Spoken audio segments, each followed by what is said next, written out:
Hey everyone, thanks for joining me for this second video in our Introduction to Statistical Inference series.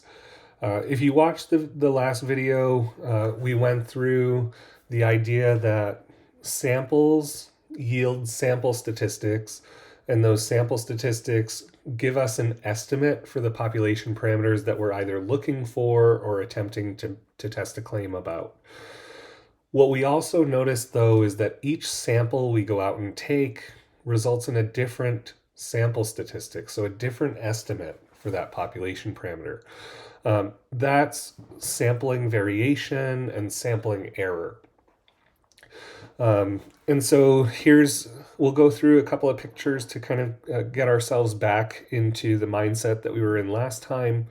But here was a collection of 100 random samples of 113 individuals each. And we were asking them whether or not they were in favor of voting for a particular proposition. And we saw that there was lots of variability in those sample proportions. Sometimes the sample proportion was larger than the true population proportion, like it is right here. Other times it was lower than the actual population proportion, like it is in this next sample. And other times it was actually really close to the true value of the population parameter. And we ended that last video by discussing that, yes, a population proportion that is a sample proportion that is way too low is possible. And a sample proportion that is way too high is also possible. But those sample proportions that are very, very far away from the true population proportion are much less likely than sample proportions that fall close to the population proportion. And we saw that through this picture, but we also saw it through this histogram here of sample proportions. This was a collection of 50,000 random simulated sample proportions of people in favor of this fictitious proposition. And we can see that sampling distribution that we've simulated is centered at the true population proportion, which is around 74%, if you remember. Those sample proportions that are very far from 74% are much less likely than sample proportions that are closer by. And so we could have some confidence or some expectation that when we go out and we draw a sample, that sample is going to result or is likely to result in a sample statistic, a sample proportion that's close to the population proportion, at least more likely that it's close than being very, very far away. And so we'll kick off here with this notion of confidence intervals for estimating a population proportion. So we know again that our sample proportion will not be exactly the population proportion, but it provides an estimate for the population proportion. So we are able to say that the population proportion is likely to be near this estimate. What we mean by near is something that we're going to try to formalize in this discussion. So we'll use confidence intervals for estimating a population proportion. Again, some of this is going to be repetitive from over the last few seconds, but we know that our sample proportion will provide an estimate for our population proportion. We also know that our sample proportion is almost surely going to be incorrect. We saw that through the pictures we just looked at. We'll need to try to quantify how far off that sample estimate is likely to fall. And so we have a formula that allows us to construct a confidence interval. It starts at our point estimate. That point estimate is our sample statistic. It's our best guess, most educated guess at the true value of the population proportion or population parameter, depending on what it is we're trying to estimate. But so we'll start from our sample proportion. And then we'll open up a window around that sample proportion by adding some to it and subtracting some from it. And so we'll move out to the right and left from that point estimate, resulting in an interval. The amount that we move away from that point estimate is going to depend on two things. It's going to depend on the standard error, which hopefully you remember is a measure of how spread apart that sampling distribution is. That standard error measures the standard deviation inside of that sampling distribution. And it's also going to depend on something that we'll call a critical value. A critical value depends on the level of confidence that you want to have in capturing that population parameter. So if we want to have a lot of confidence that we've captured the population parameter, we're going to have to walk pretty far away from that point estimate. If we're willing to sacrifice some confidence and have less confidence that we've captured the population parameter, we can get by with a more narrow interval. And so there's a bit of a tug of war happening here. If you want to be almost completely confident, your interval is going to be so wide that it's meaningless. If you want to have a narrow interval, you've got to sacrifice confidence, but you don't want to sacrifice so much confidence that all of a sudden your interval is garbage because there's no level of certainty that you have captured the population parameter. And so we're going to have to settle on some sort of a happy medium. The point estimate, again, in this formula is our sample statistic. It's always going to be that sample statistic. For us in this discussion, it's the sample proportion. The critical value, again, depends on the level of confidence you want to have in capturing the population parameter. Higher levels of confidence are going to result in larger critical values, and larger critical values will result in much wider intervals. And the standard error is the standard deviation of the sampling distribution. We can find that. We'll get that standard error from this document that I've called the standard error decision tree. We'll make pretty heavy use of this document in class, but for right now, there are a couple of things that we're going to leverage on it. We're talking about inference, and our main techniques for statistical inference are going to be hypothesis tests or confidence intervals. And the parameters that we're going to run inference on in our course are either a population proportion, P, or a population mean, mu. You can run inference on other population parameters, but we won't cover them. For us, during this discussion, we're measuring a population proportion. And for right now, everybody in our sample belongs to one big group. While we've talked to 113 individuals, they come from one sample. And so our standard error is this familiar standard error formula where we take the population proportion, multiply it by 1 minus that population proportion, divide by the sample size, and take the square root. So we can find our standard error from this tree. Slowly but surely, over the next several weeks together, we will open up different components of the tree, dealing with different standard errors and different challenges along the way. But for today's discussion, here is the standard error formula that we're using. This is one that we've used before. The other thing that we're going to find convenient on this tree document for today's discussion is that given some confidence level, there are corresponding critical values. So if I wanted to be 95% confident that I've captured a population proportion, the critical value that accompanies that is 1.96.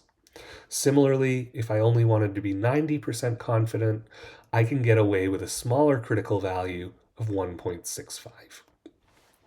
These are common thresholds for confidence: 90, 95, 98, 99. It is possible to use other levels of confidence, and you will just get different critical values. Eventually, I'll show you how to find these critical values on your own, and we'll need to do that in different contexts. All right, so again, if we want to build a confidence interval, we'll start from a point estimate. That point estimate is our summary statistic, and we'll just move out a little bit to either side of that point estimate to result in an interval that is going to capture the population parameter with some degree of confidence that is related to the critical value that we're using and to the standard error. How much sampling error is there in our sampling distribution? Let's start with some visual intuition before we actually build anything. What does a confidence interval actually mean? How does the level of confidence impact the intervals that we construct? We've said this orally, but I think visuals will help. So in the middle of our screen, I have a collection of 95% confidence intervals for the true population proportion of the voting public in favor of banning popping bubble wrap in public. Every black dot that you see here is a sample and its corresponding sample proportion. Around each black dot, I've constructed a confidence interval using 95% confidence, and again, a critical value then of 1.96, because that is the critical value that accompanies 95% confidence. The majority of these intervals are in green. Intervals that are colored in green have encompassed or enclosed the true population proportion inside of them. They're within the lower and upper bound. They're within the window that we opened up. But we can see that not all of them cover the population proportion. There are these thicker red intervals that miss. And if we count them, there are 1, 2, 3, 4, 5 that miss. That's related to this level of confidence. The confidence level indicates that if we were to do this experiment over and over and over again, go out and collect data, calculate a summary statistic, build a confidence interval, over time, about 95% of them should include the population parameter. We have no control over which of these intervals we get. Our sample is random. We go out and we collect one. All that we can know is that there's a much higher likelihood that we've selected a sample resulting in a green interval, one that covers the true population proportion, than it is that we obtained one of the samples resulting in a red interval. About 95 out of every 100 intervals here would be green, and they'd capture the population parameter. If we move to 90% confidence instead, we benefit by more narrow intervals. The critical value for those is 1.65 or 1.645. In our class, you're welcome to use 1.65 for those. While we benefit from having more narrow intervals, we do risk more often missing the population parameter. And so here I'm missing 1, 2, 3, 4, 5, 6, 7. You may not be able to see this, but there are 2 here. So 8, 9, 10, 11. 11 out of these 100 intervals miss the population parameter. And so while the intervals are more narrow and potentially more meaningful, there is a higher likelihood that we miss. And similarly, 99% confidence intervals. You'll notice that there are many, many, many more green intervals here. I'm almost always covering the population proportion. But these intervals are much wider. And so I get less out of them because there's so much width to that interval. And so while I only miss once here, the intervals are very wide. And they may be too wide to tell us meaningful information. And so we'll have to gauge the risk associated with missing the population parameter versus the risk associated with having confidence intervals that are too wide. We'll make the choice about the appropriate confidence level. All right, so let's take a look at constructing a confidence interval. We'll do an example. We're shifting away from the fictitious the fictitious proposal to ban popping bubble wrap in public and onto something different. This is about households using some form of renewable energy.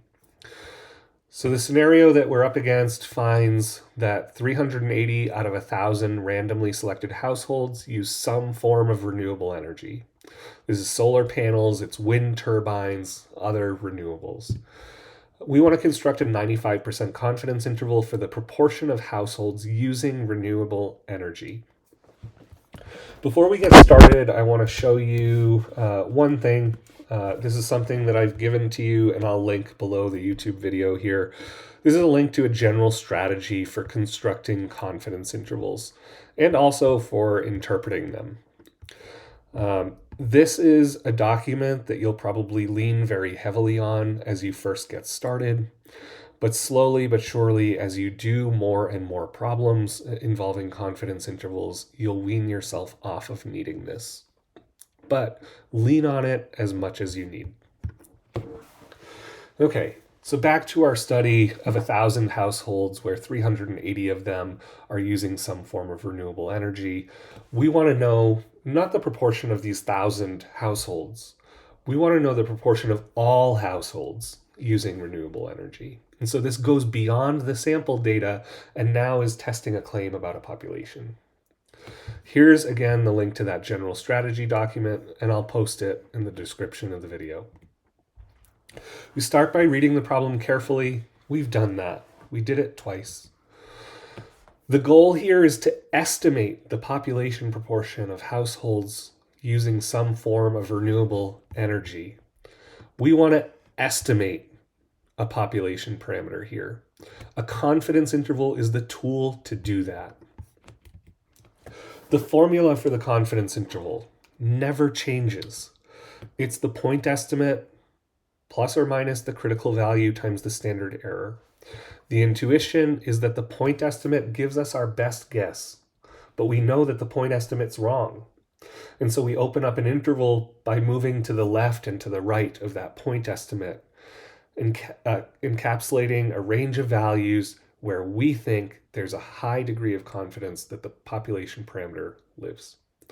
Again, that confidence comes from the idea that if we did this procedure over and over and over again, sampling 1,000 randomly selected households and measuring the proportion that do use some form of renewable energy and opening up a confidence interval around those proportions, 95% of the time we would end up with an interval that captures the population proportion we're looking for.